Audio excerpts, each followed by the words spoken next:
Make great meals anytime with Carnival.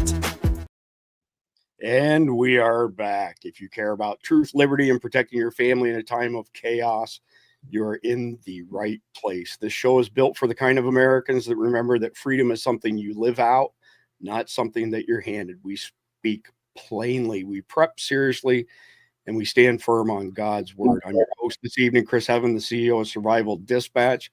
Joining me this evening is my good friend, Randy Nance, Green Beret extraordinaire, Jeff MD, former CIA operative, affectionately known as 007 in the Survival Dispatch family, and our special guest, Ricardo Bosi from Australia. So this panel tonight is going to combine American grit and Australian insight to today's critical discussion. We're going to be diving deep into the globalist destruction of Australia. No fluff, no spin, just the real story of how a once free nation is being used as a testing ground for tyranny. Before we jump into that, quick reminder, if you go to survivaldispatch.news.com and grab a Guardian membership, it's only $7.99 a month or $74.99 a year. You get 2.5 months for free when you sign up for the year. Works out to 21 cents per day. And the benefits include you get it enrolled in the Survival Dispatch emergency notification system. You get 6 full daily sit reps a week, early access to content, 37 survival e-mags, the Sunday threat matrix, and access to our high traffic private signal chat, and a partridge in a pear tree, by the way. So join to stay informed so you can protect your family, protect America, protect American Christianity. And at the very least, make sure you sign up for a free account. If you don't want to sign up for a paid account, that's fine. But everybody, whether they're free or paying, gets a Saturday watch guide, which is a list of everything we've published for the week, thumbnails, links, descriptions. And that way you'll never miss an episode because you didn't get a notification. We get somewhere between 0 and 1.5% of our views on our large YouTube channel with 432,000 subscribers. Notifications account for 0 to 1.5% of our views. So it's how they suppress people who are over the target like ourselves. They just don't inform anybody, whether it's by email or app notifications. It's the number one way they use to suppress people. So would appreciate it if y'all would sign up for that as well. And just a quick note here, I will be starting a new midday podcast next week. We used to broadcast during the day, sometimes for Survival Dispatch News back when we started, back when Randy was with me, very loyal friend. And I've had so many requests for it that this is going to start early next week. Thanks to everybody in the Signal chat for their input. They came up with the name Heaven's Report. They chose this from amongst a bunch of other logos. We'll colorize this red, white, and blue, but it's basically going to be an hour of conservative news brought to you by yours truly. And it will also jive with Keith Graves' schedule. So expect to see my good friend Keith Graves from Christian Warrior Training coming back. All right. So with all the boilerplate out of the way, first and foremost, Ricardo, do me a favor and introduce yourself to the Survival Dispatch audience, especially the fact that you were a Spec Ops Lieutenant Colonel. Awesome. You're on mute. Your mic's muted. Yeah, no, good. I was just getting there. Thanks, Chris. Thanks, Jeff and Randy. Good evening, gentlemen. Well, good morning here in Australia. It's 41 degrees. Down here where I am at the moment, that's in your temperature, 5 in ours. So it's a bit cool. Thanks for having me on board. It's an absolute privilege to be here. Quick rundown on me. I was born in 1960, so I've been around the buoy a few times. Spent just under 25 years in the Australian Army, mostly in special ops, reached Light Colonel, done a lot of good things around the planet, as you tend to do, but being an officer, I don't spend as much time doing the fun stuff like Randy did. We got shunted into offices and put behind laptops. So we fought with keyboards more than the enlisted men did. I retired in 2004. Set up my consulting business, Lionheart Australasia, and I intentionally separated myself from the military because I had to stand on my own 2 feet in a business sense. And that went well. Consulted nationally, internationally on business continuity, leadership, strategy, innovation. Excuse me. in around Australia, but then also Pakistan, Thailand, Philippines, Italy, places like that for the gas and oil industry. And then I got the call that we all like from a special ops mate in the Middle East. He said, "Do you want a job in United Arab Emirates?" So I said, "Yes." "What's the job?" As you tend to do. And then spent 5 years in the Middle East in the Emirates. Brilliant job. We had my wife and I had 2 children there. They were both born in Abu Dhabi. Tremendous people, tremendous country. Loved the experience. Came back home 2014. Excuse me. Came back home 2014. Had a look at Australia, and there's nothing like leaving home and then coming back to find out how it's degraded. We kept tabs on it when we were in the Middle East, but it's not the same as being there. We came home, and from the moment we got to the airport, it was like a third world airport. The place was dirty. The uniforms of the customs and the staff were disheveled. They were surly and rude.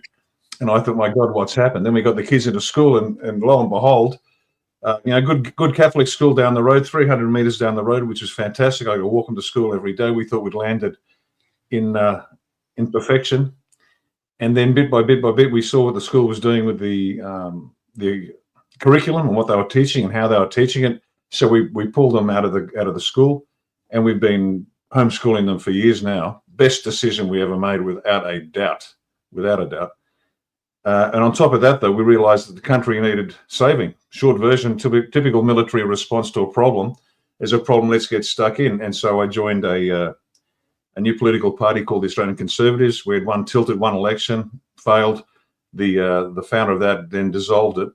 And it was a bit like, the king got on his white horse, went back into his castle, and left all the peasants with their pointy sticks out the front. And we said, we've got to do something about it. So we immediately hopped in the car, took the kids with us, and we did a big tour up the east coast of Australia, 6,355 kilometres, 29 days, 25 meetings and presentations to rally the troops. And then from that, we grew Australia One. And we've been doing this now for many years. Let's just put it that way, many years. And we've been on this particular campaign. Me personally, in terms of fighting or trying to reveal the evil to the public, this is now my 18th year in the gig, not necessarily with A1, but certainly on this particular bandwagon. So we've got a long history.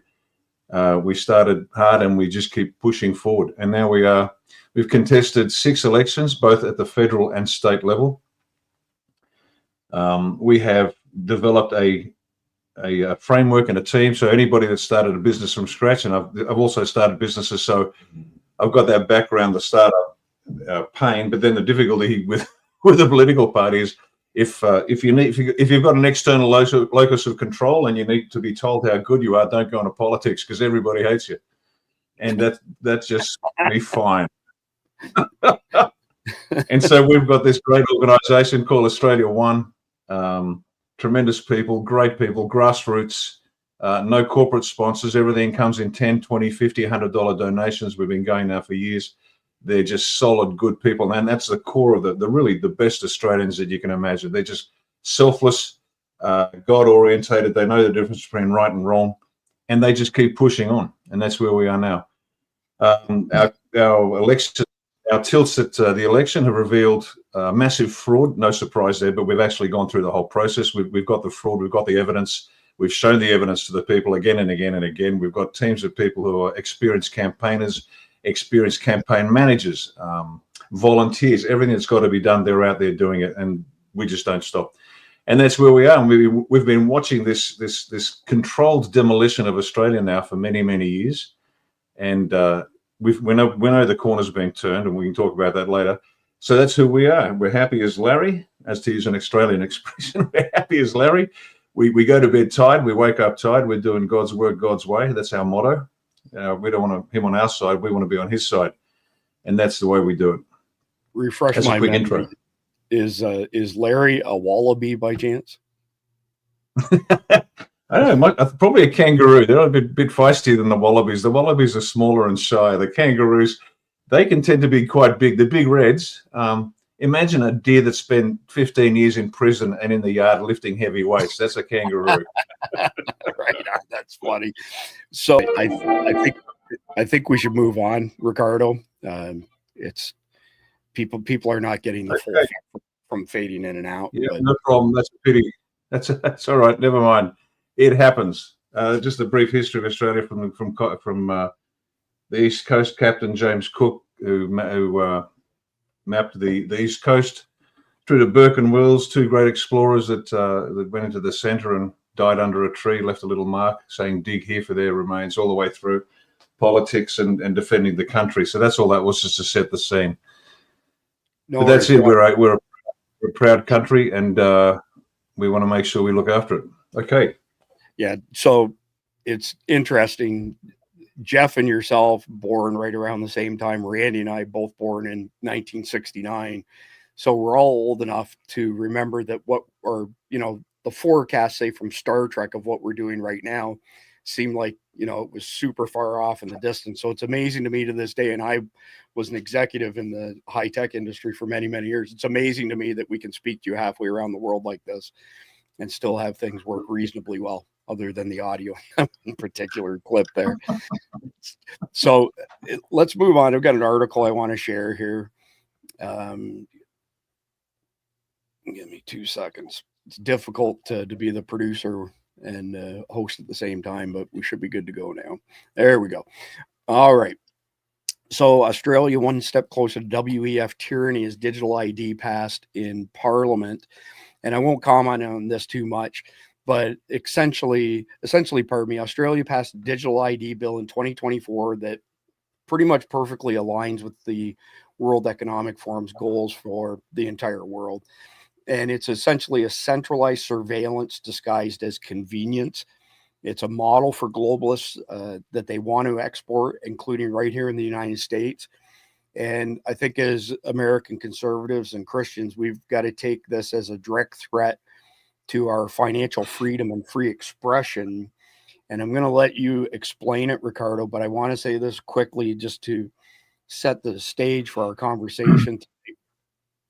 20 years ago, I had never heard of Klaus Schwab and the World Economic Forum. And we had something happen here in Florida that made me wonder who on earth would come up with this crazy idea. And it essentially violated our Fourth Amendment rights here. And it did get shot down. But what it did do is it showed me that the law that was being proposed in Florida had already been enacted in Canada, New Zealand, and Australia for a number of years. And that's when I discovered Klaus Schwab and the Young Global Leaders program. And ever since then, I've kept a very close eye on your countries because it's a harbinger of things to come here. So what happens is they roll it out to y'all. And when they think they've got the recipe perfected, they bring it to California. And after they bring it to California, or maybe some other, very blue states like Colorado, for example, then they roll it out to the rest of us in America to see if we'll take it.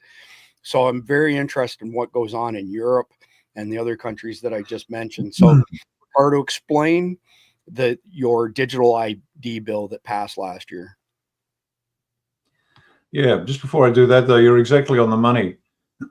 It's Australia is a blueprint for the rest of the world. Just as you mentioned, California being a very blue state, where they'll introduce the new idea, let it take root, and propagate that weed across the rest of the US. It's the same in Australia. We have our what you would call blue states. We call them Labor states. Victoria, Tasmania, they do the same thing. Full-term abortion, they introduced it first in Victoria, which is a southern state. Then across the Bass Strait to Tasmania, the little island, they introduced it there. And it's slowly progressed its way across the country. So the technique, a strategy discerned is a strategy defeated if you know what's coming. So on a micro scale and a macro scale, they do the same thing across Australia and across the world. So in the US, they lock it in here. Second point, you're on the money. Australia, what they're doing in Australia is a blueprint for the rest of the world. So you are quite astute to pick up on that very quickly, because if the rest of the world wants to see what's happening, have a look what they've done to Oz. We have intentionally been left to one side. We've been allowed to have a very quiet life. The biggest problem is the beer cold? Will the barbecue be hot? And will the football game be brutal? That's all we're interested in. And we've had a very quiet. Sounds like ancient Rome and the gladiators to me. A distraction. You got it. That's right? It. Massive distraction, bread and circuses. And so they've intentionally left us alone for decades, whilst the rest of the world has had real wars. We contribute to wars where it's in our national interest to do so, allegedly. But our life in Oz has been extremely quiet. And the purpose of that has been very simple. They wanted to use Australia as the headquarters for the rest of the world for the next 1,000 years. That's what the plan was. Now, this is the perfect country from which to run the planet. It has no contiguous land borders. It has this massive moat around it. It has a very small and compliant population. We have only 25, 26, 27 million, less than 10% of your continental US, and yet our continental mass is almost as large as continental US, but with less than 10% of the population. It has all the resources you need. It has everything you possibly need. And so Australia was going to be the basis, the headquarters for the rest of the planet, for the control of the rest of the planet. And on top of that, and I won't go into detail, but its proximity to Antarctica is critical. Now, I'm not sure how much you want to talk about Antarctica later. That's down the track. We can dive down that hole if you want to. But our proximity to the Antarctica is also critical. That's why the globalists, that's why the Rothschilds own a lot of land here, islands, it's the rest of it, because this was going to be the future home. And so you're right. What the digital ID in Australia was essentially tracking us. There's nothing secret about it. It's nothing except 24/7 surveillance of the population. And again, you use the right word, convenience. That's how the devil works. Let me make it convenient for you, and then it'll slip right on in. And so that's it. It is just 24/7 surveillance. It was going to develop, my opinion, it was going to develop into what the China has in terms of the tracking of personnel, of faces, of vehicles, of movement, of spending patterns, of movement patterns, of patterns of collaboration with other individuals. It is that hand reaching deeply into everybody's private life, as you can imagine it. It's been pushed to the point now where we can't go to the bank and withdraw cash without having to provide a reason to the bank, and that's just extraordinary stuff. You know, why do you want money? That's what I have pulled up here. So Spain recently enacted this, and when you want to remove your money, you have to give them advance notice. So if it's €3,000, 24-hour notification, 100,000 or more euro, minimum 72 hours notice to withdraw your own money. And you could potentially face up to €150,000 fine if you violate these new rules, which is tied to, guess what? Their digital ID, the same thing that you guys Correct. have enacted there. And like you said, it's a set of handcuffs placed on citizens. I'm going to go to Jeff first, then Randy. Jeff, I want to hear your thoughts on anything that Ricardo said so far, but I especially want to hear your thoughts on begging for permission to withdraw your own money from your bank. Well, yeah, that's the ultimate control over someone, because what money is the physical representation of your labor, your work, what you do, what you own. How do you get money? You earn it. And when you spend money, you're spending your labor. You know, the work you did to earn that money. And if they control the money, you're essentially a slave. You've worked, but you got no benefit from it. They get the benefit of it. And, this is a complete anathema to anything having to do with freedom or liberty. And this is why, people go out and buy gold and silver. And this is why, because you can keep it in your house and you can go spend it when you want to spend it. But, we've had things here where you had banks debanking people for having the wrong political views. Yeah. Or debanking companies because they sold firearms, which are constitutionally protected here. You control the money, you control society. So I'm friends with the guy who owns Contingency Medical, the emergency antibiotic kits. And I'd reached out to him a couple of years ago, just asking him about something. He said, look, man, I'm sorry I didn't get back to you sooner. We had our payment processor and bank accounts turned off last week, and we're completely dead in the water. And me coming from a background also working in the gun industry, I had a connection who specializes in merchant accounts for what they term high risk accounts. He got them back online the same day, which is phenomenal. Normally it takes a few days. but they're debanking everybody and anybody who goes against anything that they believe in. Randy, I want to hear your thoughts. Number one, on anything that Ricardo said that struck a chord with you, but especially this digital ID and the handcuffs that it's placing on people.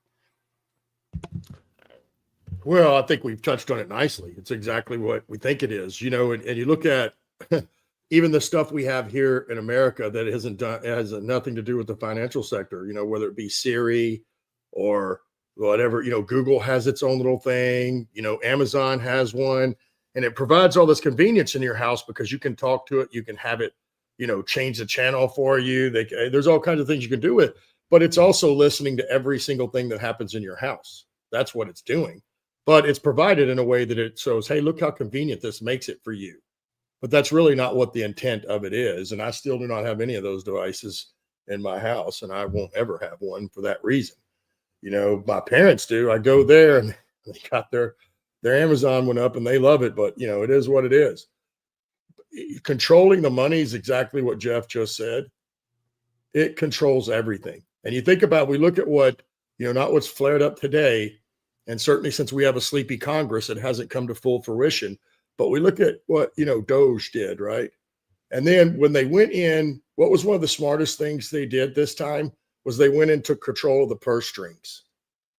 And then they started eliminating parts of the government that were feeding NGOs and other things with government money, with taxpayer money to fund things against us. You know, that was what I mean by that is, we're not seeing as much as that as we did in the first term.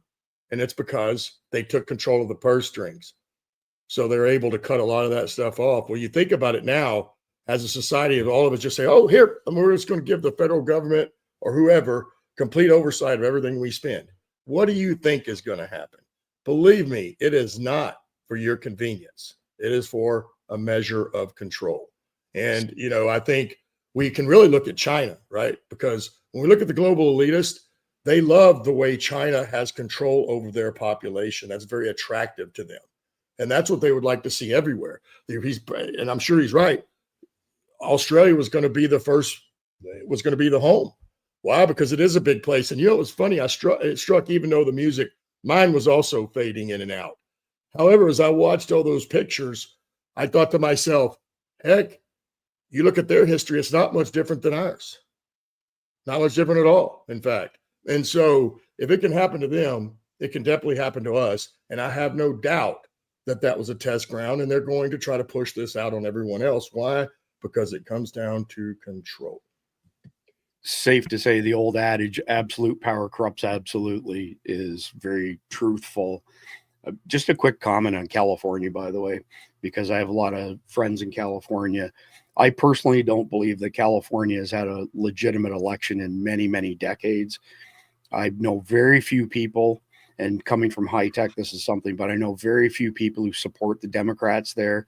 I don't believe for 1 minute that Dianne Feinstein was elected to office for over 50 years and held precisely 0 campaign events during her 50-year political campaign. I honestly believe that they've been installed as opposed to being legitimately elected. So moving on from there, I want to move to the next article here, because this is not just, well, we're going to take control of your stuff. If you don't follow our rules, we're also going to fine you. Explain this, Ricardo. Like, this one really got me in that, okay, number one, you're making me beg for permission to get my own money out of my own bank account. But if I do something wrong, like I post something wrong on Facebook, there's going to be fines to me. Like, this stuff's crazy.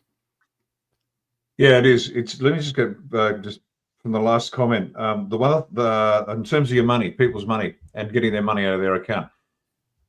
I'm guessing it's the same in the US, but in Australia, people think their savings account, it's their money. They can draw it anytime they want to. What they don't understand is the banks consider it an investment account, which means there is risk with an investment. And so we have in Australia, I'm not sure if you got in the US, called the bail-in laws. The banks are too big to fail. And if the bank looks like it's going to fail, they will suck money out of your account. Now, I had a colleague of mine who had $750,000 removed from his account simply because the banks needed the money. And he was not allowed to, by law, was not allowed to ask why, who took it, and what he could do about it. He would be charged and prosecuted if he asked any of those questions about why money was taken out of his account. And people think, again, it's their savings. It's not. It's an investment. And so if you want to earn interest, well, the bank has to take a risk.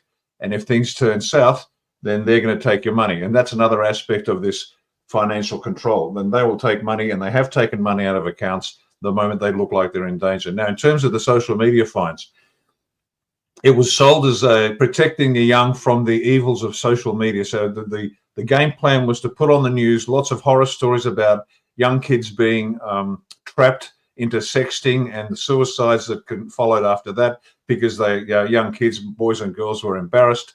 And that drove the machine that said, okay, we now have to control the internet for the safety of the children.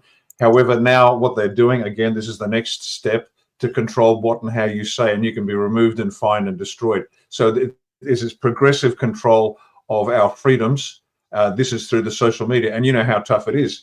I've had my bank account shut down for no reason with a defense credit union. The longest relationship I had in my life was with my bank, and they just shut me down after 40 odd years because I was getting a little bit political, and they just shut the account down. And now the same in terms of communications. We are constantly blocked. We are not allowed to say what we want to say. Even though we do, we don't care. Our view is we have no lawful government in this country, and we quite directly stick a finger in the face of the powers that be and say, we're not playing, we don't consent, come and arrest me because you have no authority. And I will talk about that later if you want to. And this social media is just the next step, that next part that they need to have to shut us down, to control us, fines. But the lie is that they're hammering big tech, but the real target is the people, not big tech. Quick question, Ricardo. Are you saying that what happened in Canada with the trucker protests, where they seized a bunch of people's banks and took their money, didn't give them their money back, is happening and has happened in Australia as well? You're on mute. Yep, absolutely. Well, okay, let's go down that. No, I'm not. No, Go ahead, Ricardo, if you want to add more to it. No, that's exactly what's happened. We've had money taken out of people's accounts in Australia. Okay. Large amounts, no explanation, and laws against asking questions. So Randy first, then Jeff. Comments on getting fined for social media, as well as your bank accounts being seized because you donated money to something like a protest, like happened in Canada with the trucker protest. Well, it's absolutely craziness. Absolutely craziness. You know, for one, if I'm not correct me if I'm wrong, but financial institutions, whether it be banks or insurance companies, they get money at a much lower rate than we do, correct? Yes. They also get more interest. There's a lot of little perks that they get that me and you will never see. They make more money off our money than we do. Correct. By far. So I don't know. What makes me crazy about that is that, you know what I mean? What gall, you know, now they're going to tell you how to spend your money. And we know that's coming. And it's not just about the control of corporations. They won't just fine you for social media. If we all had this digital ID or this digital money with the ID, then, you know, you charge your car when they tell you not to. That's for California folks. Or do something out of line. I mean, we've seen this out of their own mouths with the people that are up there planning this stuff in Dubai. That is why they wanted to go to, they finally embraced not specifically crypto, but digital currency, because no one wanted it in the beginning. But then they saw, and I saw this out of their own mouth, we see the value in it now. And as Ricardo was talking about, because then they could see every transaction across the board from everybody, no matter what you're spending your money on. And so then they'll take your money from you too, not just the corporations. You know, they'll take money from individuals. And, you know, it's just crazy to me that we've got to this point, because if you think about it, even the reason that, you know, the United States never wanted to go on to a central banking system is because they always end up corrupt at the top. And then they had to sneak it in the middle of the night because they knew people would be upset. Because in fact, when you go sign for a new loan at the bank, what are they doing? They're just making new money. They just make it up. Boom. So how, you know what I mean? We cannot allow this as peoples, as society, as cities, and as countries. all citizens are going to have to say, hey, look, we're not doing that, because one, you're just making the entire thing up anyway, and you're making a lot more money off of it than we are. So who are you to think now that you're going to be able to take money of our account or fine us because we said something you don't like on social media? It's crazy. It's absolutely crazy. Just a couple quick comments before I go to you, Jeff. Number one, all new vehicles sold in the United States as of 2026 have to have a remote kill switch in them. So if you're late on a payment or you miss a payment, or whatever the case may be, they just shut your vehicle down remotely. And so it'll all tie into your social credit score, like you alluded to in China. You know, you jaywalked, you said something on social media you shouldn't have said, and you start losing your privileges as a result of that. Number two, there's an adage that you all have heard me say before, but it's very apropos at this point. The first thing you do in life is decide what you want. The second thing you do is decide what you're willing to give up to get it. The left, the globalists, have routinely said for my entire life, if it saves just one life, then it's worth you giving up your civil liberties. So every time I hear safety from any government official, I think, what civil liberties are they going to go after this time? Because that's the cost of making that decision routinely. The next one, as far as our fiat currencies are concerned, one of the things that's on the Trump agenda, and hopefully he can accomplish it, is to back our dollar by a combination of gold, oil, and Bitcoin. And if that happens, it will absolutely cement our currency as almost non-assailable on the global stage. So, Jeff, go ahead and comment on whatever you want, but I want you to speak to Randy's comment about the banks using our money and the fact that the Federal Reserve is not part of the government. No, it's a corporation technically. And the reason I think we haven't seen here what we've seen in Canada and what we've seen in Britain and Australia, quite frankly, is because we all have guns, and they've got to worry about, okay, if I piss off the wrong person. And I was talking to an Australian friend of mine years and years ago, and he asked me. He came out and he says, what is with you Americans and your fascination or your love of guns? And I said, well, it's really simple. I said, our countries are very similar. We were both from, spawned by Britain, and we were both colonies. We have, similar sizes. We have very, very similar histories. But I said, the main difference is you had your independence was given to you. We took ours by force, and we remember that. And when you have to, it's like money you earn is sweeter than money someone just gives you. And it's the same thing with freedom, I think. And, if you had to fight for it, you'll fight to keep it. But if you didn't fight for it, maybe you don't, or at least some people don't.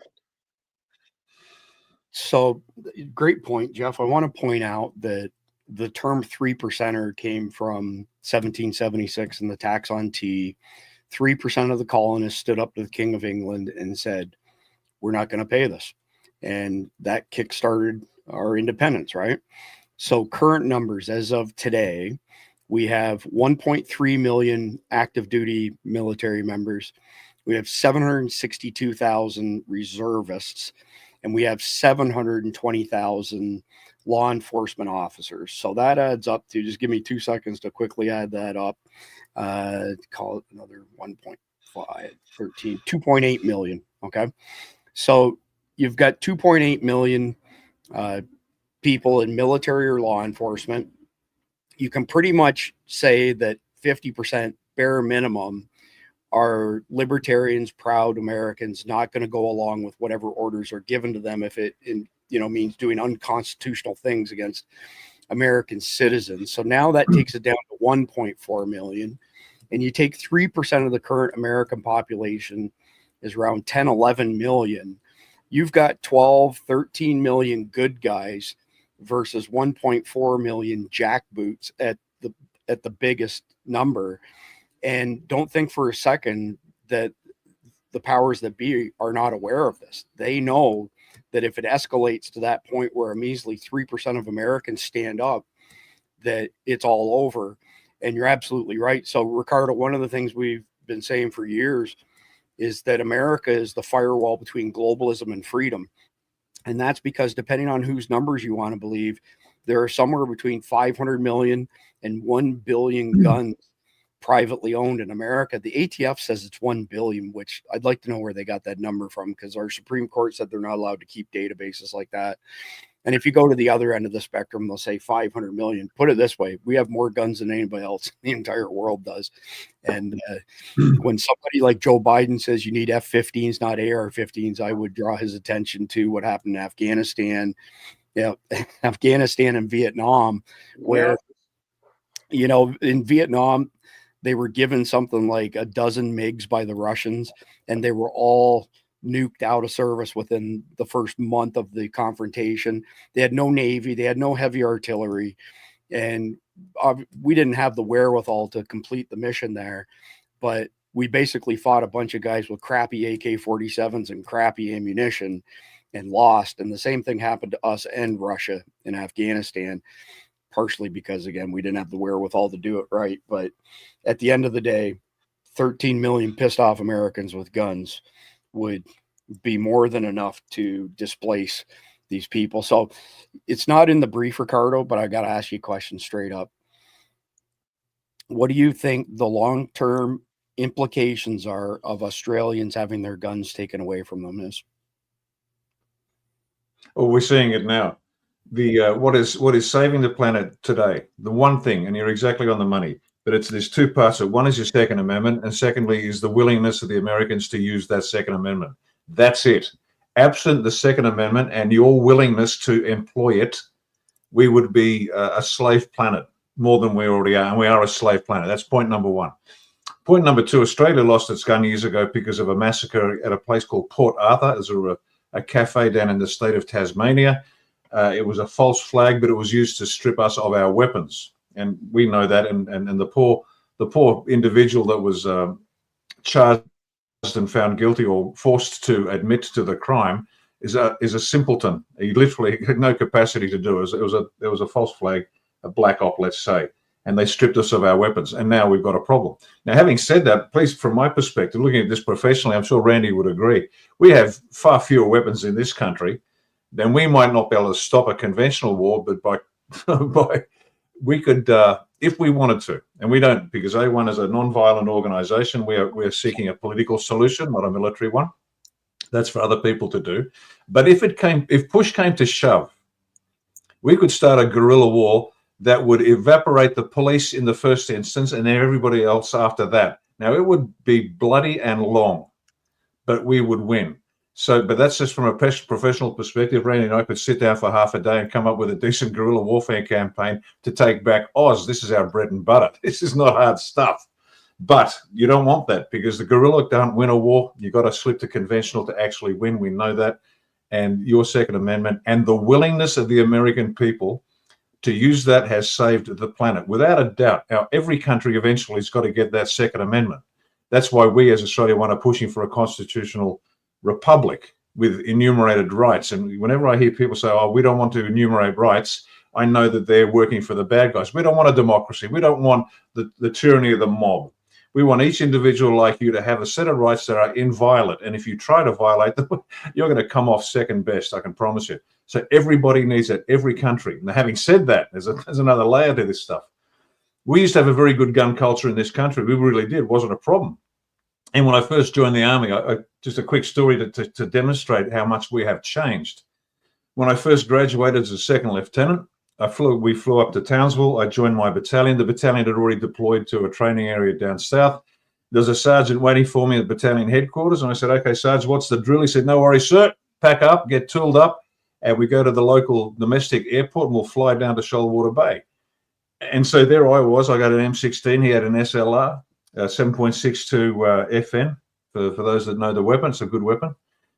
And we just put the weapons in our bags. We're literally dressed in our combat fatigues, but weapons in bag. We took out the breech blocks, put them in an envelope, walked through the airport, gave it to the hostess on the plane, and it was no big deal.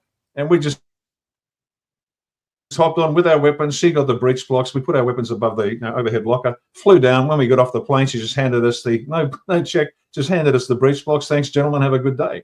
Now that's what Australia was back in 1982 as a great gun culture. Now people are terrified. They want to take knives off you. They want to take everything off you because we're all too dangerous. No, it's been set up this way. The setup, and again, this is nothing new to you and your audience, but they will divide and conquer. They'll set one against the other in order to cause the friction, which frightens the more timorous souls in this country to start giving up their rights, as you said, for a little bit of security.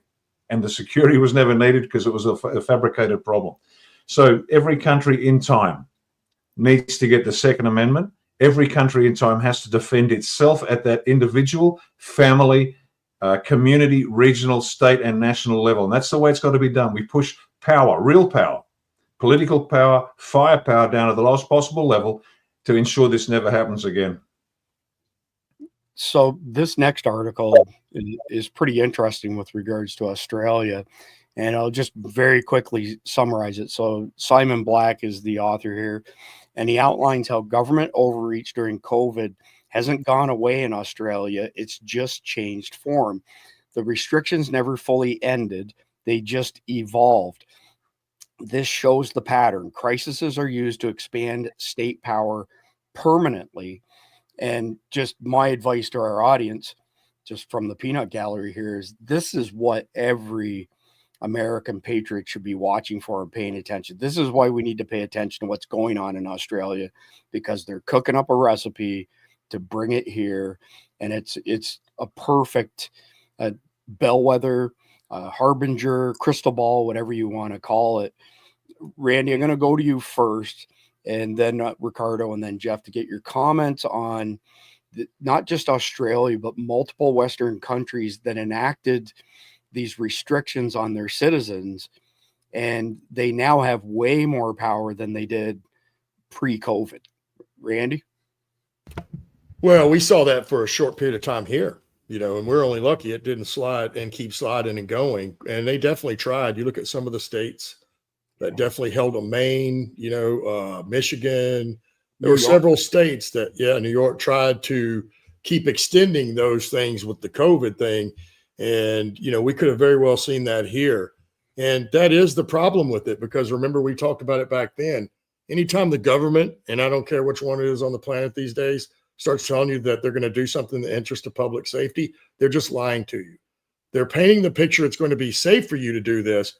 But again, it's like what we talked about earlier. It's not the real intention of what they're about to roll out. And what they're about to roll out is to grab power. He talked about the false flags. We've watched that in this country. We can probably go all the way back to September 11th. But I can guarantee you some of these little shootings that we've had around the country in schools and all that stuff, the FBI probably facilitated. Somebody did, and even the Vegas shooting that we still have no answers or anything else. What was that about? Very well could have been used the same way Ricardo said they used it in Australia to take our guns. And that's exactly why every time a gun goes off, you hear the media all of a sudden and all the Democrats, now let's take the guns. That's their first answer to everything, because it rolls into what Ricardo just talked about. Because if we didn't have our guns, and we've said on the show many times, the United States is the last light in the world. If they're able to extinguish it, we all go. It will go just like that, and it will be very fast. So I think it's one of those things that we really got to pay attention to, and we can't allow them to do it, because you're right. They want to see if you're going to take it first. If enough people come up and say, they're not going to do that, because it also comes down to, again, the last thing that Ricardo said. And basically, they know we have guns, and we have somewhere between 500 million and a billion. Mm-hmm. So if 3% stood up, and I guarantee you, if they made people mad, certainly where we are now, it's going to be a lot more than 3%, and it will be a bloodbath. Yeah, and God forbid that ever comes to pass. Just on the gun grabbers, we just had John Wheaton and Dave Kemp, John, my co-host here, and both of them from Righteous Savages. We had spent Monday at WAFT, but we had a conversation over the insane gun laws in Illinois. I don't know if y'all caught this or not, but Illinois is now trying to ban the sale of Glock pistols because of all the, call them thugs in Chicago, installing Glock switches and making them go full auto. And so the argument from the government, the state government in Illinois as well, these guns are easily converted to full auto fire. And we're all sitting here going, have you ever heard of filing down a sear by chance? Like it's ridiculous. I want to say to Shelly, I got a comment up across the bottom here. This is a virtual wallpaper behind me. And like yourself, I lost all my guns in a boating accident as well. So moving on to Ricardo, where I'd like you to specifically comment on this, Ricardo, just put some meat on the bone here.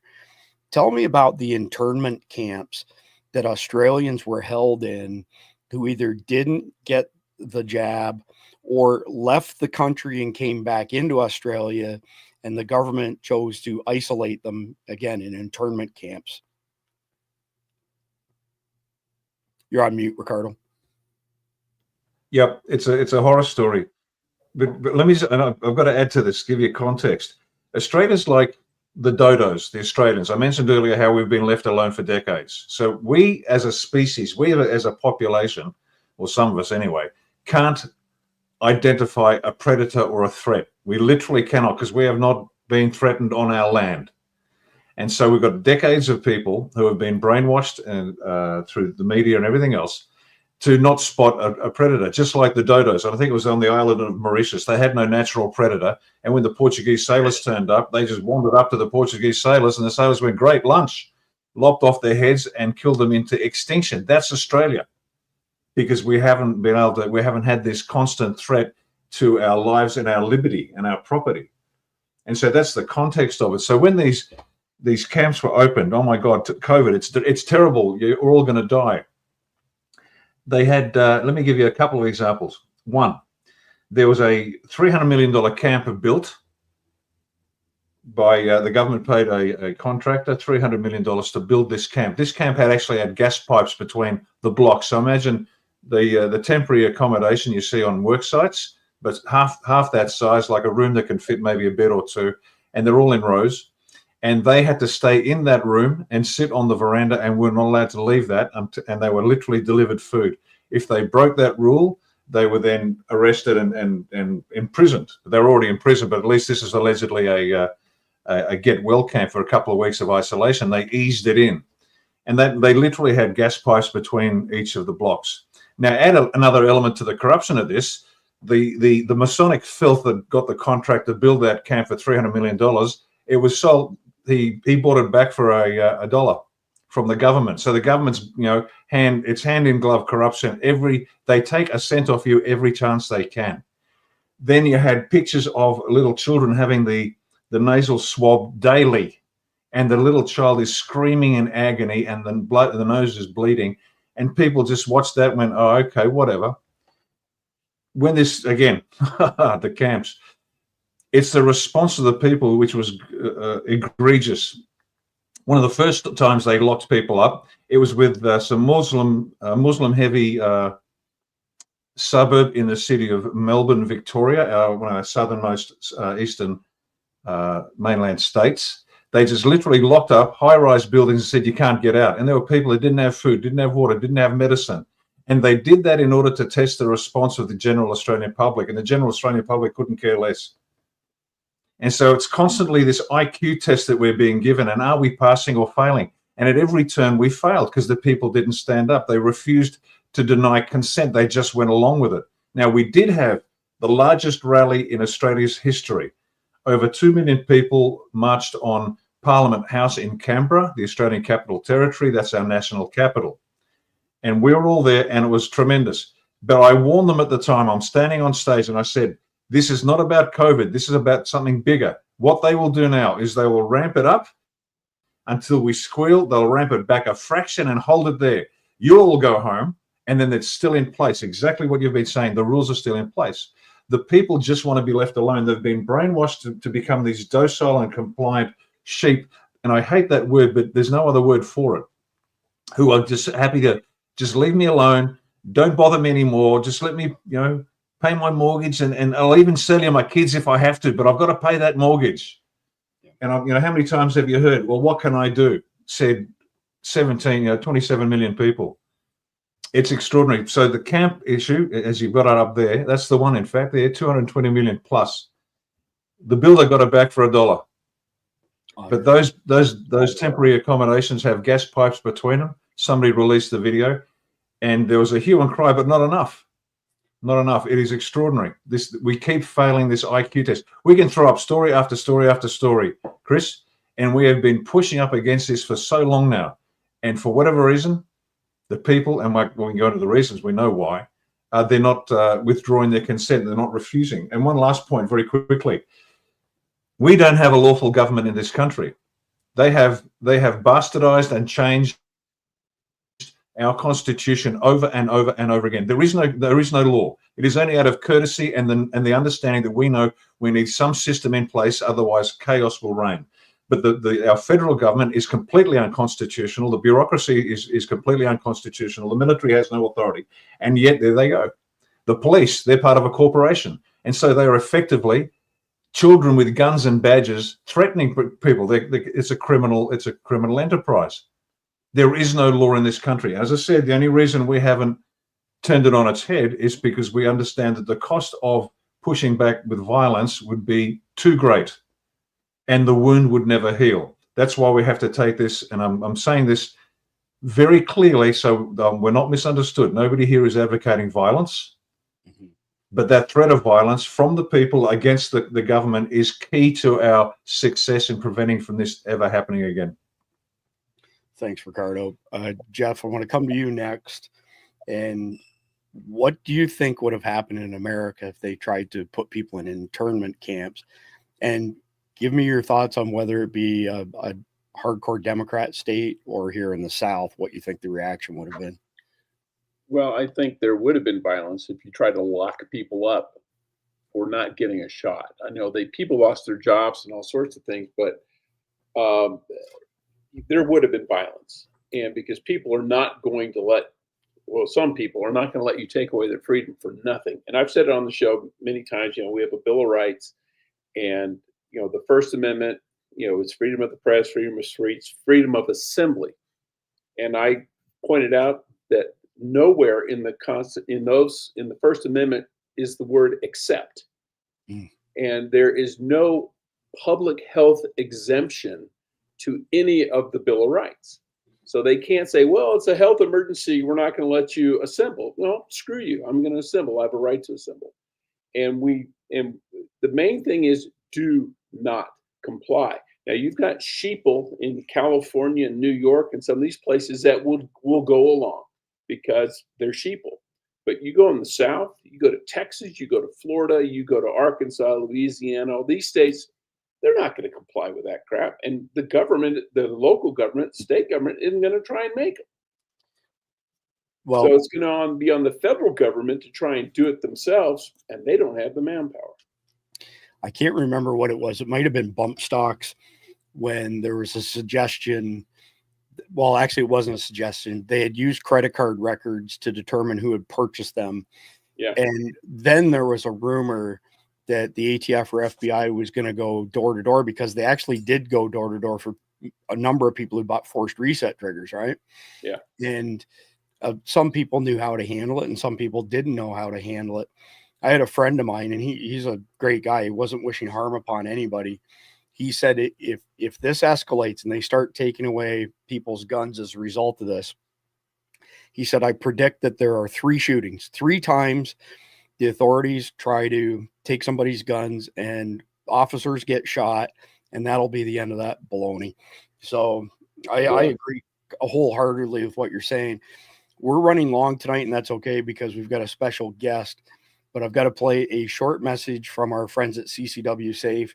30 seconds. We'll be right back. If you carry a firearm and discharge your weapon in self-defense, you could face hundreds of thousands of dollars in legal fees and expenses.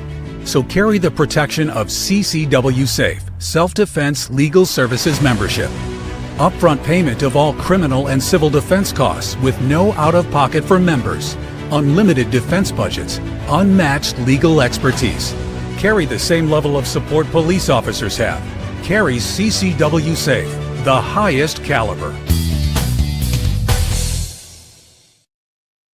So quickly, we spent the better part of 18 months going back and forth with various self-defense companies. We discovered along the way that it's against the law to receive benefits from an insurance company if you were in the act of breaking the law. 95% of criminal charges are pled out before they get to trial. And there's many times an innocent person will take a plea deal because their attorney says, look, you don't want to roll the dice and potentially spend decades or the rest of your life in jail for this. So take the plea that's being offered. Because you can't receive insurance if you were in the act of breaking the law, there are certain self-defense coverage companies out there who sell you insurance. On average, it costs around $400,000 to defend you in a citizen-involved shooting. And as soon as you take that plea deal, you owe all of that money back to those companies. Plus, you just lost your representation in the civil lawsuit, which is absolutely going to fall shortly after that. CCW Safe doesn't sell you insurance. They sell you member benefits, number one. Number two, these are good, hardcore American patriots and conservatives based out of Oklahoma. They're our people, for lack of a better term. They're the only ones out there of a quick reaction team where when you call that number, it rolls through a whole bunch of senior people at the company, and they're immediately dispatching attorneys and other experts to be by your side. And then on top of that, if you have, I think the top one is like $47 a month, your spouse is automatically covered. So think of it as $23.50 a piece. And that top package covers up to $1 million in civil judgments against you. And for a very reasonable cost, you can add additional if you're a high net worth individual. So at the end of the day, there's a link below. We do not get affiliate commission from CCW Safe. We get a monthly stipend from them, and we're very grateful for it. It allows us to work long hours to bring you the truth.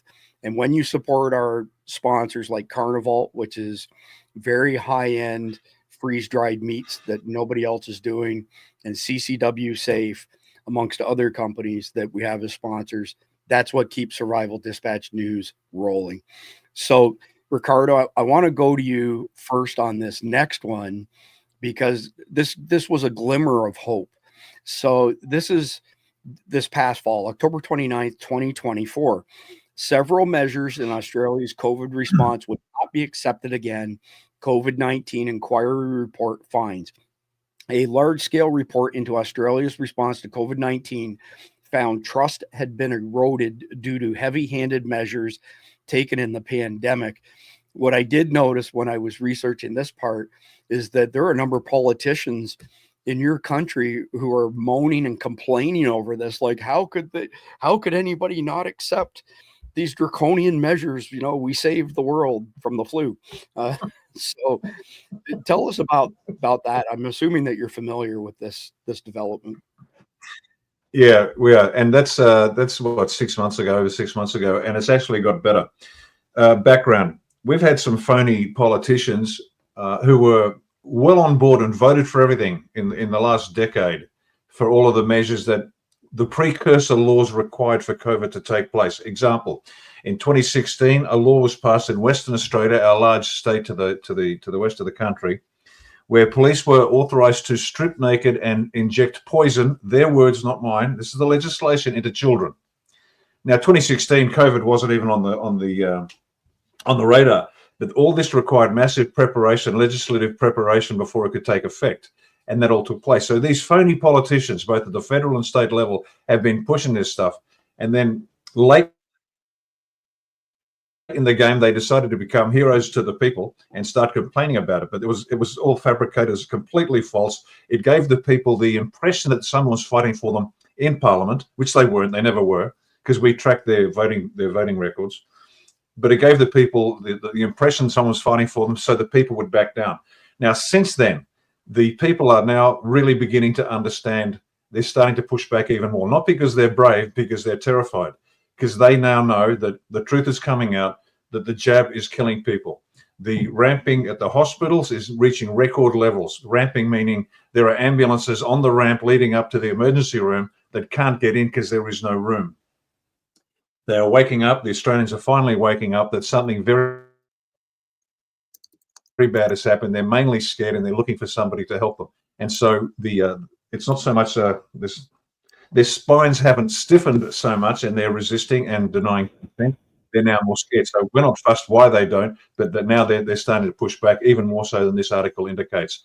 It's a quiet move, but the media is now slowly beginning to talk about it real time. We had a radio personality on one of Sydney. That's our most populous city, the city of Sydney, and one of their popular disc jockeys or commentators on the radio actually apologized for boosting the vaccine during the COVID panic and has apologized. Now, that's just extraordinary. That's the way of getting the word out. Now, this is necessary. The narrative that was created by these, we call them prostitutes, the prostitutes who will do anything for a buck and say anything for a buck, that has to be dismantled by the same people. Because if I got up there and said, as we have for years now, you're being poisoned, they just laugh at us. We're tinfoil hat wearing loons. The same voices and the same people have to turn around, and they are starting to do that now. Why? That's a separate question. But the word is getting out now. People are frightened. They're dying. The numbers are just extraordinary. The pushback is there. If COVID was tried again, it would not be, if the same measures were tried again, it would not be as successful. Having said that, there's people still wearing masks, which is just, I find it ludicrous and incredible. But we're better now than we were last year, and we're better last year than we were the year before. So, Ricardo, listen to this. Jeff, give us the math that you did on the effectiveness of masks versus, I mean, it's pretty crazy stuff. Yeah, I worked on biological weapons agents with when I was in the CIA. That was one of my primary focus. Okay, an N95 mask has the minimum pore size. The smallest pore is 3 microns. And a COVID virus is 80 to 120 nanometers across, which means 30 COVID viruses can go through the smallest pore on an N95 holding hands and not touch the sides. It doesn't stop anything. It'll stop a bacterium because they're bigger. It won't stop a virus. Yeah, it's amazing. The first time that I noticed something that stood out to me was watching reporters in northern states with their masks on outside reporting on something, and the steam coming out from their hot breath in the cold weather. And I was thinking to myself, if I can see that coming out, there ain't no way that that's protecting them from anything whatsoever. So I can also report here from Central Florida that we were recently at Publix, and there was a family, young family, mother and father, probably mid-30s, kids probably 10, 2 of them, and they were all wearing masks. And the manager, I don't know him well, but he must have recognized me. And he said something to the effect, I'm paraphrasing, but the damage that those children were inflicting on those kids will have, hypochondria the rest of their lives as a result of that. So Randy, I got to ask you, back home in Texas, have you seen anybody in recent months wearing masks anywhere? Well, it's funny thing that it's very far and few in between. But the sad truth of the matter is you can still go out there and somewhere and see somebody wearing a mask. That's the unfortunate truth of it. I don't see it in cars so much, but I'll be out in public, or if I'm at the airport, you definitely see mask in the airport. But that, it's far less than it was. And we had far less people that, we had to wear them somewhat, but most of us really didn't wear them, or I didn't go somewhere I had to wear them. There were very few times that I did, even back then. And at this point I wouldn't, because I knew from the beginning. That's what I told people all along. This thing is not going to save you from a virus. If you want to, you look at what they're wearing in those virology labs, that's what protects you from a virus. It's not going to be this little face mask. This right here is called mass punishment, folks. That's what it is. That's an interesting way of putting it, Randy. I appreciate that. So next article up here is from a fairly large, call it legacy, mainstream media outlet in Australia, Sky News. And I'm going to read a portion of this because it's kind of interesting. This is a wake-up call for Americans, especially conservative Americans. So ex-US military officials spears soft tyranny planted by Australia's political leaders who exploited the COVID era for their own gain. Word is spreading among US conservatives about Australia's slide into soft tyranny as Labor's ongoing war on censorship revives painful memories of government overreach during the pandemic, writes Douglas McKinnon. Over the course of the last day, I've had 7 people send me the same post from Substack. That post titled, Australia Has Been Lost. All 7 individuals are not only former high-level U.S. government officials, but highly successful in the corporate world. Men and women who truly believe, as the piece suggests, that a soft tyranny has grown in Australia, except not one of them believes it is soft. All believe it is pervasive and purposely unwinding the freedoms of the Australian people. Hence why they are forwarding the Substack piece to me and others on the right who have media or information platforms. Naturally, a direct connection between loss of liberty and the draconian edicts enacted by wannabe dictators on the left who sought to exploit the COVID panic they invented, planted, and spread to not only grow their power base, but shut down the voice of the people, was made in the Substack piece written by retired U.S. Colonel John Mills that is now circulating in conservative circles over in America. Those evil days of 2020 started with the mass psychosis of the Wuhan lab leak, the harsh responses to questioning the source of the virus, the reason for the lockdowns, and the vaccine mandates that have been conveniently forgotten in America. We were able to overcome the narrative. Australia has not.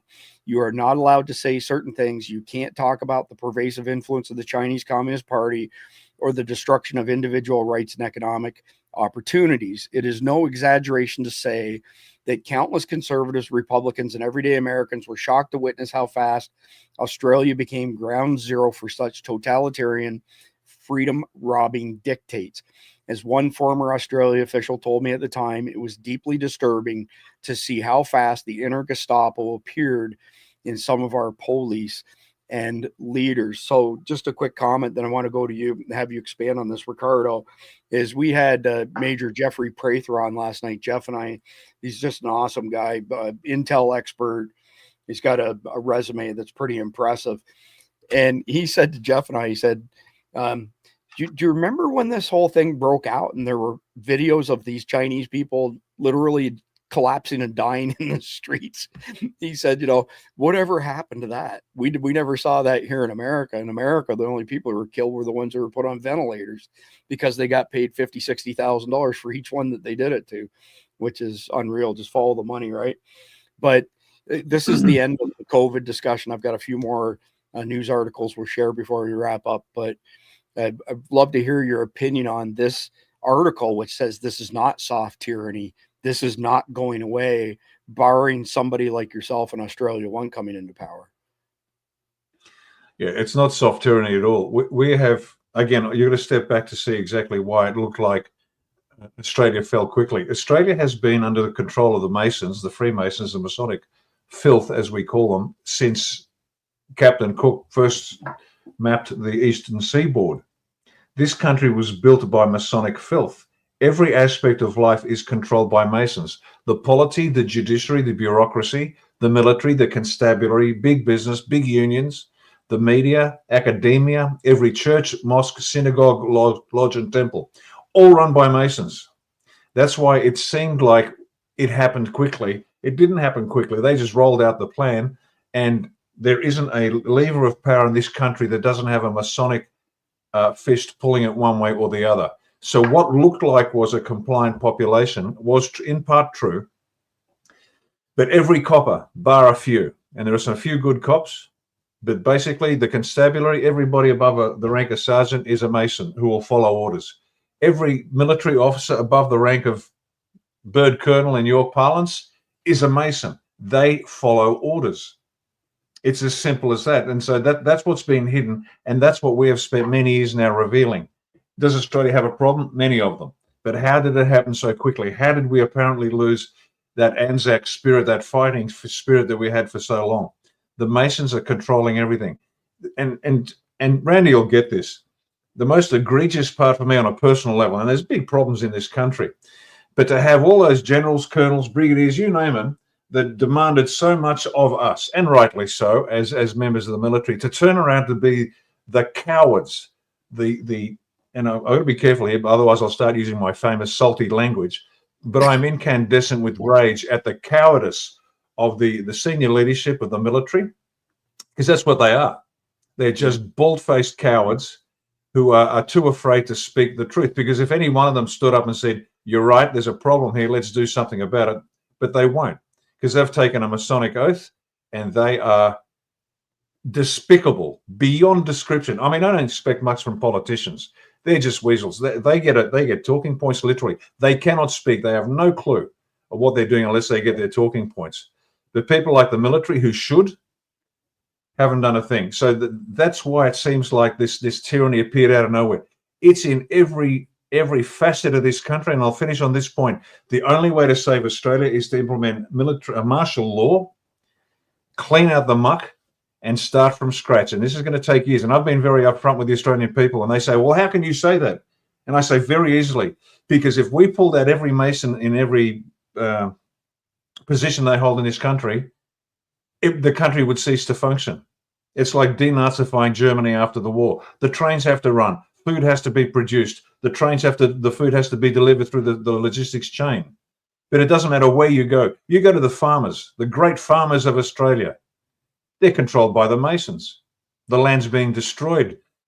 And the Masons are overseeing this. And the poor farmers are, last week, in a matter of days, 17 farmers, that's not a big number, but we don't have the numbers that you have. But 17 farmers committed suicide because of the laws being brought into this country. And the Masonic filth that run the Farmers Federation, for example, are letting this happen. So it's a con to make people believe that all of a sudden this plan was rolled out and executed. No, this plan has been rolled out and ready to roll for decades and decades. And my God, I tell you what, I can't wait to see every bloody Mason swinging from a rope, because that's what needs to be done.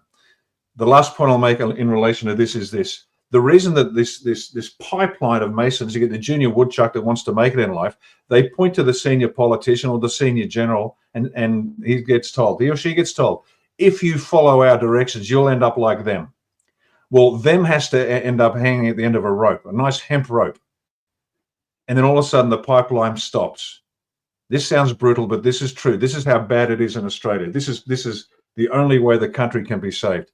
Clean it out, martial law, get the country running according to a set of constitutional Republican principles, where enumerated rights are pushed down to as far as we possibly can.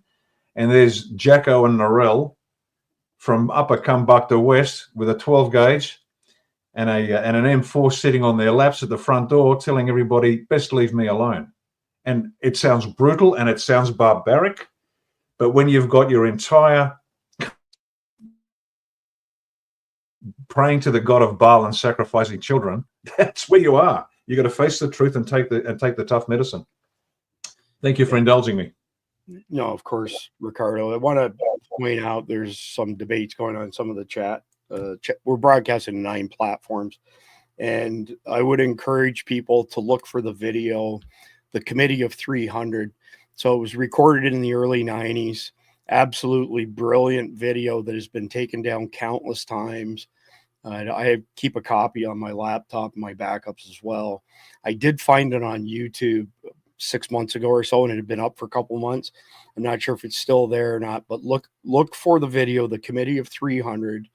Keep in mind that it was broadcast during the early 1990s, or recorded, and it's one of the most prescient speeches on these topics that I have ever seen. It's just unbelievable what this guy not only predicted, but his explanation of how, whether you want to call them Masons or the global cabal or anything like that, I think it was Patrick Byrne who described them as the money kings, and there's 300 of them.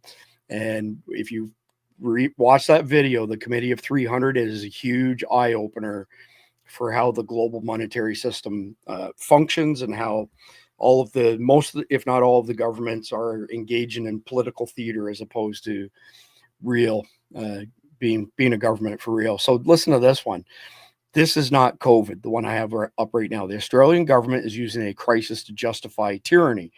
This is from April 21st, 2024, so a little over a year ago. Listen to this. The Australian government, with the help of the corporate media, think tanks, and lobby groups, is going to spend the next few months clamping down on its citizens.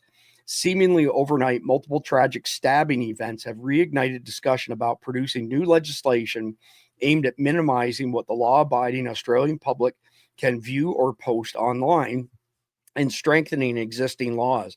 The same proposals also seek to violate free speech, remove religious freedoms, limit political expression and freedom of movement, and give additional powers to police and intelligence agencies to enable them to violate privacy and impede freedom of association. In short, we are dealing with an Orwellian scenario where Big Brother seeks to punish you for thought crimes and remove your ability to have informed consent about almost anything. Perhaps this all seems like the type of thinking usually found in the murky depths of the internet among those who spend way too much time looking into conspiracy theories, but all of the information is in the public domain, available for anybody to see for themselves. So in this particular instance, I'm going to go to you first, Jeff. This didn't start in Australia. This started in Great Britain. And last year's a great example. They ran out of space in their prisons, so they threw 300 convicted hardcore criminals out on the street to make room for people who made social media posts that caused somebody anxiety and maybe hurt somebody's feelings. I mean, it's insanity, the Orwellian lengths that they're going to imprison people. And these are not people who are saying, go engage in violent behavior. These are people who are making valid observations that cuts against the narrative that they're trying to promote. And I think the craziest part of all, Jeff, and I think you were on the episode when we discussed the Metro UK chief of police, who said that any Americans watching should mind their P's and Q's, because if we say anything that goes against their narrative, or if we hurt anybody's feelings in Great Britain, or if we cause anybody anxiety in Great Britain, he's going to have us extradited and put us in jail. And my words on that are, come and get it. Be careful what you wish for, because you might just get it. So Jeff, I'll let you pick up from there. Well, yeah, I mean, it's apropos that George Orwell was British, because what he predicted, or what he wrote about, is happening in his own country. And people got to realize Orwell was a dedicated socialist communist in the 30s. Went to go fight in the Spanish Civil War and saw how screwed up the left really was. And he came out of that the exact opposite. He came out a militant anti-communist. And, so he's been there, done that. He's lived it. And what is sad is Britain has not acknowledged or heeded the words of one of its most brilliant, literary figures. And they're doing what he predicted. So correct me if I'm wrong, but George Orwell's stated purpose was to draw the attention, again, of absolute power, corrupting absolutely, and what he foresaw as a possibility that governments may do to their citizens. But it seems to me that all of these governments who are infected by the WEF are using it as a how-to manual. Yeah. Well, he wrote Animal Farm. All all animals are created equal. Just some animals are more equal than others. And then he wrote 1984. And sadly, I think it was meant to be a warning, not a how-to guide. Which is what it's turned into, right? Yeah. So, Randy, I'm going to go to the next article and give you first swing at this one here. So, Australia's spy chief is worried democracy is bending towards tyranny. It's a struggle that will define the 21st century, and it was written 3 years ago in May 2022. It isn't every day one is name checked by the head of our international spy agency, but that's what happened this week when Paul Simon, the Director General of the Australian Secret Intelligence Service, spoke at the Lowy Institute. He was outlining his vision for the future of foreign espionage when he stopped mid-sentence and asked whether Stan Grant was in the room. Now, I was meant to be there, but caught up in my work at ABC. Lucky I may well have ducked my head and crept for the exit, pleading it wasn't me, I wasn't there. Simon wanted to comment on something I had written, that democracy bends towards tyranny. And it does. We do not have a democracy in the United States. We have a constitutional republic, and they could not be more different. And even in ancient Greek, the philosophers pointed out that democracy was nothing but mob rules, 50+1, and the mob gets whatever they want. The electoral college system we have here in America is absolutely brilliant. If we did not have the electoral college, LA County, Cook County, New York City would pick our president every 4 years, and the rest of us would have zero say in the matter. It's absolutely brilliant what was done with the electoral college. So we do not have a democracy here, and I cringe every time I hear somebody say that. So Simon wanted to comment on something I'd written, that democracy bends towards tyranny. He said he found the idea troubling, yet he could see how it was playing out in our world. In challenging democracy, I was playing on the line uttered by Martin Luther King Jr. and repeated by Barack Obama, that the arc of the moral universe is long, but it bends towards justice. A nice sentiment, but untrue. If it does, then African Americans and indigenous people here, for that matter, have been waiting for an awfully long time for it. And by the way, I want to point something out to our audience. You see these long dashes that I'm highlighting here? So that one there and this one here is a sentence separator. That is a 100% tell that AI was used to write this article. There's been an absolute proliferation of these long dashes, and for whatever reason, AI loves to use them. And it's a quick and dirty way of seeing that it's AI generated. You don't even have to copy the text and drop it somewhere to have it evaluated like AI or not. Or you can use one AI against another. But that's a tell right there. Anyway, King and Obama were speaking from hope, not experience. Obama had to go as far as erasing race and racism to be elected America's first black president. Remember when he said there was no black America or white America, just the United States of America? He knew that wasn't true, and African Americans knew that Obama was just saying what white America wanted to hear. If the moral universe bends towards anything, it is towards power. Power dispenses justice, defines it, sets its limits, and decides for whom justice will be delivered. The dream of liberalism. It is the conceit of one of the foundation myths of the West that we are on an endless march of progress, that liberalism and democracy will deliver us to a place of virtue. The German philosopher Hegel popularized that idea with his theory of an arc of history that rises in the East and sets in the West. History's march towards utopia was as resistible as nature itself. There have been many Hegelians since. Karl Marx read Hegel and saw the future of communism. The American political scientist Francis Fukuyama watched the Berlin Wall come down in 1989, declared that the end of history, the final victory of liberal democracy. 3 decades later, in his new book, Liberalism and His Discontents, Fukuyama concedes liberal democracy is, as he writes, under severe threat around the world, yet he still clings to its promise. In essence, he says it isn't liberalism that has failed, but we failed with it. Our intolerance, our moral decay, and rise of democratic autocrats, strong men who exploit fear and anxiety and rule by dividing us. Randy, how many times have you heard somebody who's in support of socialism and communism say, well, that's just because those guys didn't do it right? They didn't implement communism the way that it's supposed to be implemented. Go ahead, Randy. Well, I've had a running joke about that. You know what I mean? It's not going to work here. Just because we're Americans and it's in America doesn't mean we're going to do it better, because it's all fallible, because men are going to run it. And usually you have corrupt people somewhere in there. If it's not the whole, it's part of. So, you're right. This is not a democracy. We have a republic. So what he's talking about, I'm not really sure. But it's one of the reasons Democrats always want to say, and politicians, in fact, period, in our country right now, they all want you to believe that this is a democracy. But it's not, because democracy ends up just like they said. And it's the same old adage, man.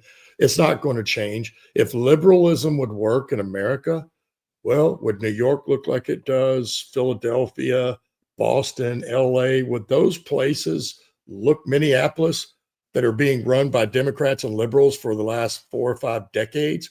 Look at the whole state of California in the condition that it's in. And that is liberalism. That's what's going to happen. It's no different. And again, the people, what people have to realize, the people that are telling you that this is okay, those are the people at the top, the people that are at an aristocratic level. Because the aristocrats in any country, it's not going to matter what's happening in that country, where it is socially at the time. because they're in their own little bubble. Their life isn't going to change one iota. Our lives will, but theirs won't. And that's the difference in it. So socialism, the only people that's going to serve are those at the top. And you have to realize that. I mean, we're looking at China and Russia right now. It's this, America is no different. It's human nature that will happen. It's no different than when we started. We've talked about it before on this panel about when this country started, you know, and what Jamestown was one way, and the Pilgrims, our second, I forgot the name right now, but Plymouth, I guess, right, was our second one, and they both had different set of rules. And Plymouth was more like what we have now, a republic, and where Jamestown was more like a socialism, and it didn't work. People found out was that everybody went out and worked. Sooner or later, nobody's working, because when you come back, it doesn't matter how much you collected. Everybody got the same amount. So it's just it's a human nature thing. We're not going to be any better. There's a reason that doesn't work, and again, we're not going to perfect that, and all of a sudden, see, it works. It's not going to happen.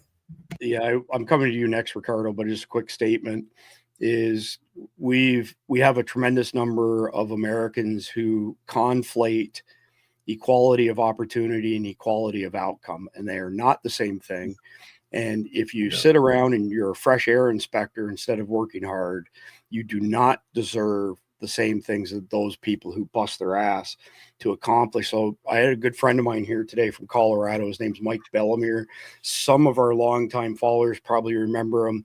He had a podcast on Survival Dispatch News called The Blackout broadcast, owner of a large electrical firm in Denver. He's shutting it down as of this month. He can no longer conduct business in the state of Colorado. The things are absolutely unbelievable. 5% of his gross revenue has to go into this thing that's called the FAIR Fund. So you have to share 5% of all your blood, sweat, and tears before you're even taxed on the 5%, because that's fair. He has to pay $1 per hour for every single employee to go towards some other government program. The list goes on and on and on. He rhymed off at least 10 just super anti-business things that are going on in Colorado. And he said, I can't do business there anymore. I can't make ends meet. I can't pay 63 employees. There's nothing left over at the end of the day. He said, I've been busting my ass for years. This particular business has been up and running for 14 years. He said, I haven't had a paycheck since August of last year because of the burden that the government has placed upon him. So, Ricardo, my question for you is, what's the difference between communism, socialism, and liberalism, and let's say globalist mentalities from your perspective? There's no difference. It just depends where you are on the journey. The destination isn't identical. And it's the trick that they've done for many years in the West is to say, we need a safety net. And that's true. You need a safety net because there are those that are incapable of self-management, self-care. I get it. But they've turned it into a king-sized, feather-down covered bed that everybody lies in and expect that's the way it's to be. And this is by design. And the anti-business policies that you're talking about, they're identical to here in Australia. People think they pay, 30% provisional tax or whatever. They're paying 60, 70% tax because they're being taxed on their tax. Businesses are taxed for hiring people. It is by design. To create wealth, this is what they're trying to prevent. To create wealth, you need leadership in the form of entrepreneurs. You need labor in the form of workers that get a fair day's pay for a fair day's work. And you need capital. That's it. You get those three things, you have a thriving economy. You can't keep good entrepreneurs down. The workers are being beaten to death with the circumstances. But what the cabal can do is constrain capital, and that's what they do. And so they're constantly stripping us of our capacity for independence. A powerful middle class is a danger to the cabal, to any leadership group. They can't stand it. They love the poor. They want to keep them poor. And they love being rich, and they don't want anybody in between. So again, this is exactly part of the strategy. It's part of the weapon systems that they roll out against us to keep us where we need to be. And so the idea that if you said it in in Australia, communism is bad, they look at you blankly and go and think, oh, well, it's just another government form, isn't it? That's how dulled down we have become. The idea that communism and socialism and liberalism, it's friendly, rainbow-colored version of the same stuff, is there to destroy us. And I mean, your own example of the pilgrims was just brilliant. Let's all share our food together and we'll do well. And they found out very quickly it didn't work. And it was a case of, if you don't grow, you don't eat. And all of a sudden, Americans fought for their lives, not only with weapons, but also just with nature. They had to contend with nature to produce enough food to eat. These are lessons that are not being passed down from generation to generation. We get told, we get brainwashed, all the nonsense that we get told through television, TV shows, cartoons, you name it, that we have to give everything up for somebody else, but never take anything for yourself, because you're greedy if you take it. And so we have to break our backs to feed the ones that are too lazy to feed themselves. It's not supposed to be a bed. It's not supposed to have a quilt on it. It's supposed to be a safety net for those that cannot make it on their own. And that's a very small group. You know, these are the people that might be intellectually disabled. These are the people that are physically disabled. There's some problem that they just can't get over, and all they need is an extra hand. Nothing wrong with that. Safety nets are good, but king-size double beds for the lazy, not so good. And Australians have had it too good for too long. They're going to squeal. And I can tell you, I don't care how popular I am. That's not the point. Our job is to save the country, not make everybody feel good. Yeah, well said. So a quick anecdotal story here, and then Jeff, coming to you with a completely different question, is years ago we were driving north to Binghamton, New York, which is right on the PA line, to pick up a motorcycle for a friend of mine. And to avoid the DC mess, we took Virginia 17 and cut catty corner across Virginia from I-95 over to I-81. I think it added something like 25 miles of the trip, but it saved us over an hour not having to deal with the DC mess. And we stopped along the way. This is country Virginia. And we'd noticed these chain gangs along the way, you know, picking up trash. And it's an absolutely beautiful part of the country, rolling farmland. And so we stopped to eat. And my buddy Rob says to the server, she said, "Where are y'all from?" And he told her. And he said, "Man, this is an absolutely gorgeous area that y'all have here. I really like that you have chain gangs out there picking up the trash." And she said, "Chain gangs? Those aren't chain gangs. Those are people on social assistance." She said, "In our county, if you need a hand up, we'll give you the hand up, but you have to work for the parks department, the roads department, and there was a third choice, which I can't recall, unless you're physically unable to do it. And you don't get a handout, you get a paycheck." And we have great success of getting people back into the workforce by using that as a stepping stone from them. If we replicated that across the country, it would solve a lot of problems, but God forbid, that might hurt somebody's feelings. What do you mean I have to go and actually do something to earn my keep? So Jeff, Ricardo had a question, and I'm going to pose it to you first. I'm going to give everybody a chance to comment on it before we wrap up. We're running way long tonight, but it's been a great conversation. And Ricardo would like to speak, as well as have everybody's opinion here, on the damage that's been done to our cultures from non-Christian ideologies, the gender baloney, the Muslim stuff, everything that we're supposed to cater to. And what's really ironic is the reader submitted story that we're going to feature at the very end is on this particular topic. So Jeff, you take a swing first. Well, I mean, America, like Australia, was funded on Christian Judeo values. And that's a pretty broad spectrum, because you got different kinds of churches. You have Protestants, you have Catholics, you have different Jewish sects, everything else. So there's a lot of room in there. But the problem we have is that people want to deny that we are based on Christian Judeo values and try to say that we're like some sort of atheist country. It's like, no, we're not. Never have been. And there's nothing wrong with that. And if people want to come to this country and become, join the party, so to speak, become part of the family, great, assimilate. Learn the language, work hard, have a work ethic, But this idea that anybody from anywhere in the world can come in with beliefs and values that are diametrically opposed to those of our country, and we have to cater to them, but they don't have to cater to us, is nonsense. If you want to join our party, you got to root for the same team. Yeah, well said, Jeff. Very concise too. Randy, and then Ricardo. But Randy, speak to the damage that's been done to our traditional American Christian culture. I mean, and it's been self-inflicted, right? Yes. We've gone far, far away from, where our forefathers and where this all began. What it really amounts to, if you look at it, right, we all know society is really a very fragile existence. Why? Because there has to be law and order, right? There has to be rules. People have to follow them. And what does that also mean? That means ethically and morally right? Because that is what makes the difference of being right and wrong. That is the difference. So if we have all these other things and we want to come in and we're saying we're not a Christian nation, we're going to bring all these Muslims in and from people from all over the world, all that's really doing is the same thing they're trying to do to Christianity, right? Because the family is the image of God.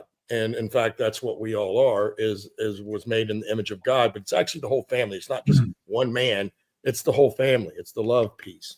And if you tear that down, you erode the family. Guess what? The family's gone, right? Then the next thing you know, that block is gone. Then the neighborhood, then that city, then to the next city, the bigger cities, and then the state, and then the next state, and then the country. It unravels society, basically. And that's what we're looking at. We're unraveling the family structure, because that's what you need to do if you want to get rid of the morally and ethically correct and go by law and order and things are just. And that is what that's about. And that is why this is so bad. All these things, they're trying to take a piece out of that. So once you unravel the family, then they'll unravel the country, because then you have no values. If you don't have any values, you're not going to respect authority either, are you? So. Yeah, well said, Randy. So Ricardo, quick question to you on this topic. Can you name any point in history, in civilized history, where two or more diametrically opposed cultures have peacefully coexisted in one geography? Not without degradation of one or the other. Absolutely not. And that's history. That's fact. One will always dominate. And unfortunately, the one that dominates is the one that panders to our baser instincts. Now, the only exception of that is Christianity and its capacity to penetrate those baser instincts, because we are now living to a higher purpose. There's four levels at which we live. We live for ourselves. That's the first one. Then we live for our family. As we grow and mature, we realize we have responsibilities. And now we are starting to live a little more selflessly. Then there's the next level, which is to live for an ideal. Because it's easy to love someone, but to love an ideal, a concept, an idea, is just it requires another level of maturity. And the final one, and this is characterized by fearlessness, absolute fearlessness, is to live for God. Now, to comprehend the mind of God is beyond us. We do our best, and we all fail on a regular basis. Got it.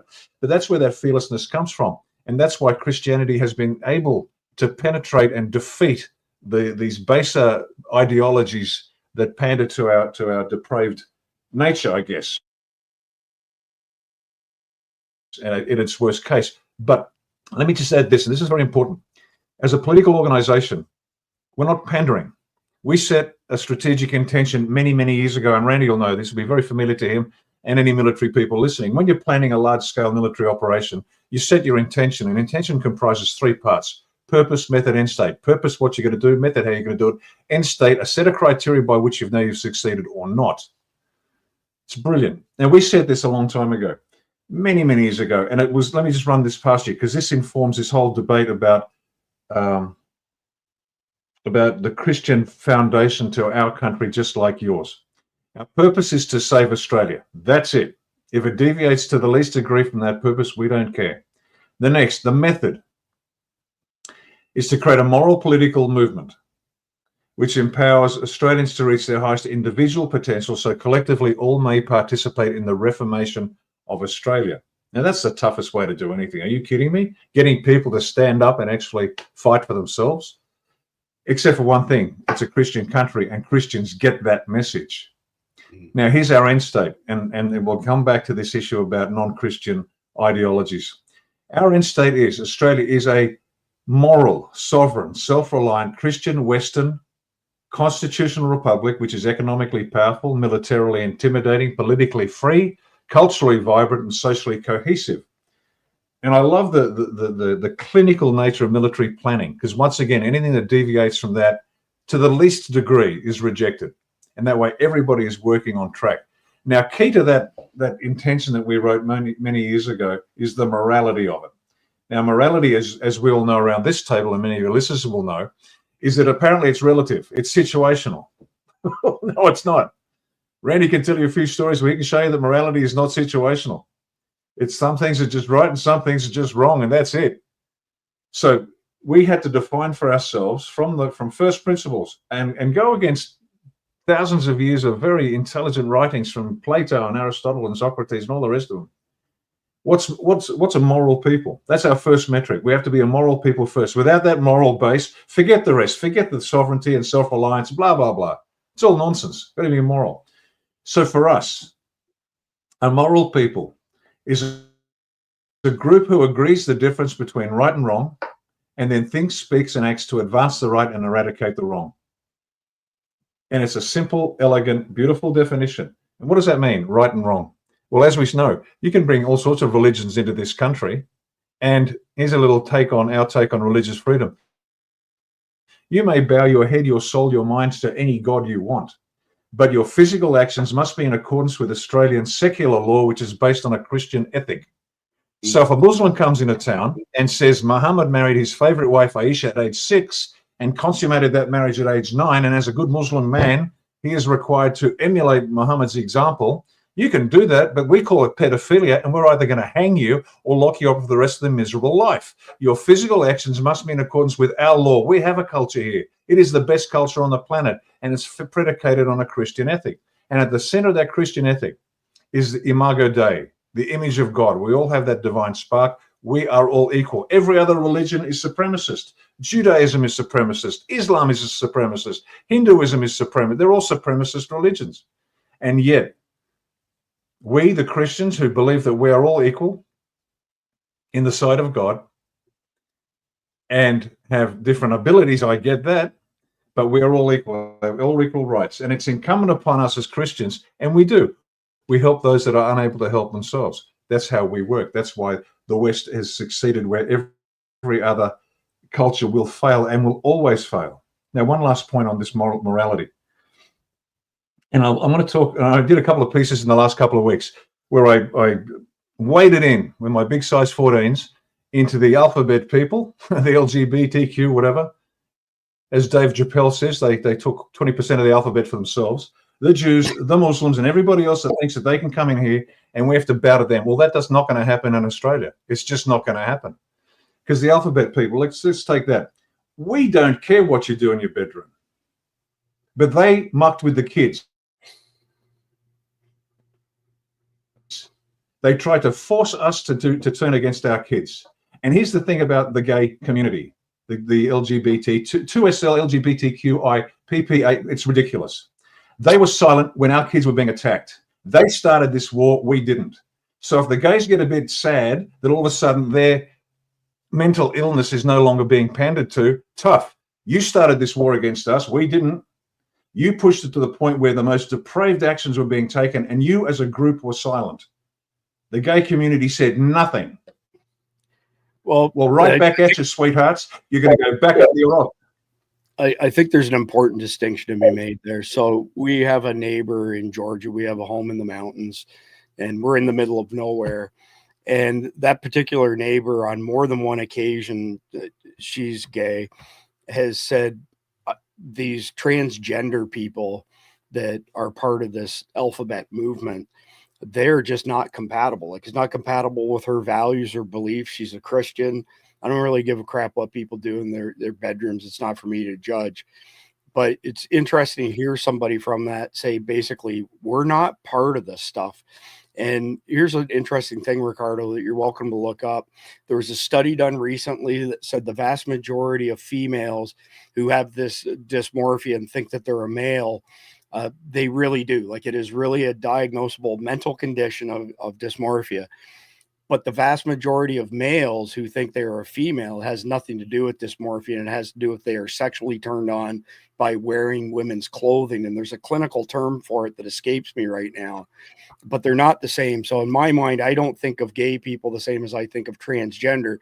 Transgenderism up until 2018, even the World Health Organization classified it as a mental illness. And Jeff and I have had long discussions on this, and they want us to participate in it. And I consider it sociopathy, or even worse, psychopathy. And I'm not going to participate in it, but we're running way, way long on time. Jeff, last kick at the can on this one, then Randy, and we'll wrap up with a couple of closing things. Go ahead, Jeff. You're well. I think we've pretty much covered everything we can cover on this, and starting to lose people. Doherty's already kicking off, so I'm not going to stretch it out any further. Yeah. Okay. Randy, do you want to add anything? No, I mean, this topic, I think we're all in agreement. There's no doubt about it. They hijacked the gay people's movement, but in response, many of them probably should have stood up and said something at that time. They let it get hijacked. Don't disagree. Power of one. What about lack of preparation for a potential war with China? Watch last night's episode that Jeff and I did with Major Jeffrey Prather. Their military, advanced technology is not advanced. It doesn't work. And they are not the threat that people think they are, for a whole host of reasons that we covered last night. So I'm not going to repeat that. I would encourage you to look up Ricardo on X. You can follow him. So Ricardo Bosi, Bosi, easy to find. And he's pretty active on X, as is pretty much everybody in the political game these days. Beyond that, I want to thank Dale. I think it's Dale tonight. Let me double check my notes here, because I just automatically go to Dale because he's a machine and just cranks out the content. But yes, it was Dale. So, top story submitted by a Guardian in our private Signal chat yesterday. British Christians in Leicester are forced to hear the Islamic call to prayer from approximately 70 mosques 6 times a day. So this is very short. It's 35 seconds. Listen to this.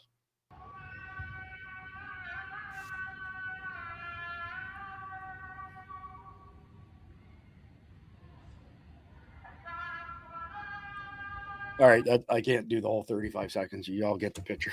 Thank you. I'm not kidding. That to this day, just for my first trip to Iraq, where I could hear 5 of those things all 5 times a day, I still have an aversion to. The moment I hear it, I thought my PTSD was gone until the movie American Sniper came out, and the very opening of that movie was that prayer time, and I went like, oh. Yeah, I will say this, that we are going to have to liberate France and Great Britain at some point in time. Pakistan, 96% Muslim. They have old fission-style nuclear warheads. Their missiles only travel a maximum of 1,600 miles. They do not qualify as intercontinental ballistic missiles. We've sold our Trident technology to the UK. They have 8 nuclear subs that can launch thermonuclear warheads anywhere in the world from those 8 subs.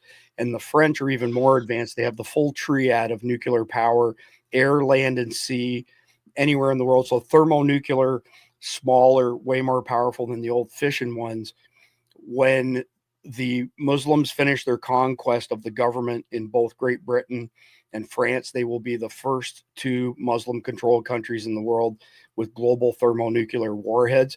And at that point in time, we have a very serious problem on our hands, because if some whack job over there can start lobbing ICBMs at us, don't think for a second they won't do that. So I'll get off of that one pretty quickly.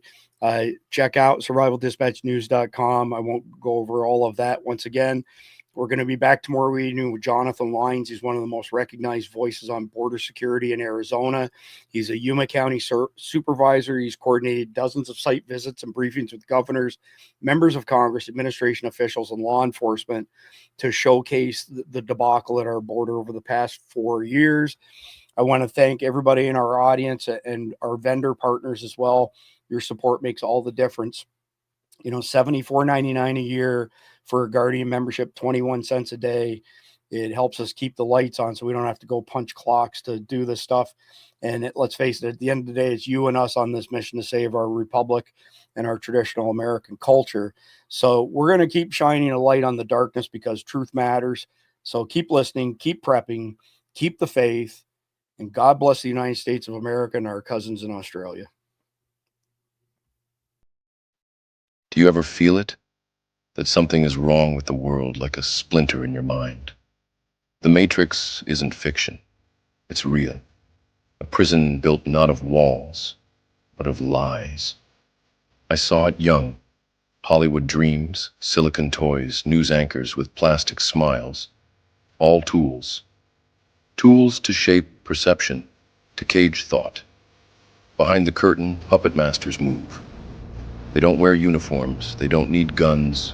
They run psyops so refined, the Army's ghost unit seems quaint.